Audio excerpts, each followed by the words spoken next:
நானும் 2 மாசமா மிளகா தனியா அரைக்கணும்னு சொல்லிட்டு வெயிலை எதிர்பார்த்து 2 மாசமா ஏமாந்தது தான் மிச்சம்.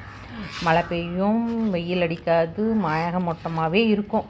ஒரு வழியாக இன்னைக்கு தாங்க சுரீர்னு வெயில் காஞ்சுது. 10 மணிக்கு மிளகா தனியா கோதுமை எல்லாத்தையும் கொட்டி காய வச்சு சீர் பண்ணி 4 மணிக்கு வரைக்கும் காய வச்சு எடுத்துகிட்டு வந்தேங்க. ரொம்ப திருப்தி ஆயிடுச்சு. சூரிய பகவானுக்கு நன்றி. நானும் 2 மாசமா மிளகா தனியா அரைக்கணும்னு சொல்லிட்டு வெயிலை எதிர்பார்த்து 2 மாசமா ஏமாந்தது தான் மிச்சம். மழை பெய்யும், வெயில் அடிக்காது, மேகமூட்டமாகவே இருக்கும். ஒரு வழியாக இன்னைக்கு தாங்க சுரீர்னு வெயில் காஞ்சுது. 10 மணிக்கு மிளகா தனியா கோதுமை எல்லாத்தையும் கொட்டி காய வச்சு சீர் பண்ணி 4 மணிக்கு வரைக்கும் காய வச்சு எடுத்துகிட்டு வந்தேங்க. ரொம்ப திருப்தி ஆயிடுச்சு. சூரிய பகவானுக்கு நன்றி. நானும் 2 மாசமா மிளகா தனியா அரைக்கணும்னு சொல்லிட்டு வெயிலை எதிர்பார்த்து 2 மாசமா ஏமாந்தது தான் மிச்சம்.